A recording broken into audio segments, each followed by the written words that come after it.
Hi everybody, it's Nick. So we're coming to the end of week 3 of lockdown, which you probably all know. You don't even need to say that, do you? And I think we're definitely all feeling a bit fed up today. It's really intense for the kids. School's doing a brilliant job, but it is intense being on screen on Teams calls all day for them.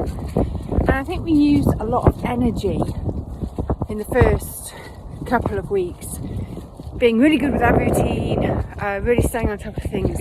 But it's quite tiring being disciplined and self-motivated, making yourself get up and follow a regime and so forth each day. And I think all of us, I'm definitely saying with the kids, that we're feeling a bit frazzled today. They were really fed up actually. You can probably see them. Don't worry, they're not actually. Have you seen them? They're behind me. I'm actually on a floodplain, so we live by a river.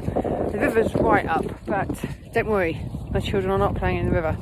But it is a floodplain, and of course the floodplain has started to flood because we've had lots of rain.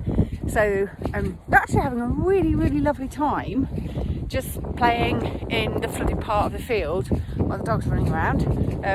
So I thought I'd have a bit of a 10 minutes to myself.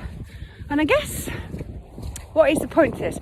I guess the point is to say is I think that we do have peaks and troughs in lockdown. I mean, this is our third lockdown, isn't it?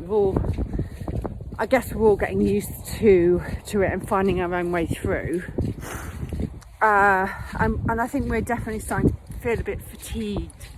And I suspect that this weekend might be just 2 pyjama days, which we don't during the week. We do try and stick to a routine, because otherwise it does get that Groundhog Day where you just can't tell the difference between one day and the next. So although it's feeling hard work, one more day to go for this week, I think it is worth it for us, because it does mean that when it gets Saturday and Sunday, there is something different, because the kids don't have to get up at a certain time, you have to be on a certain call for a certain time and so forth.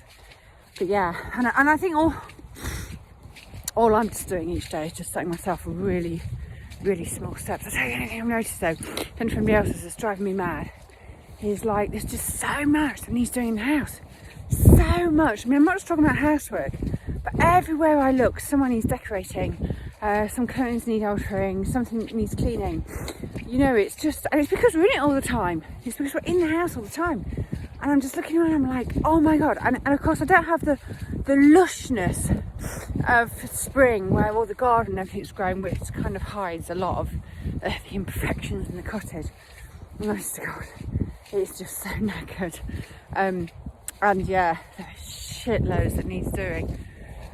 So I'm just taking a deep breath, one step at a time, one bit at a time. I think that's all any of us can do.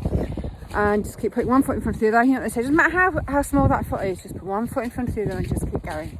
That is all we can do right now, because it will pass and we will get through this, and we'll look back on this and we'll feel it's a blink of an eye. I mean, now it feels like, that's what it reminds me of when I had the kids.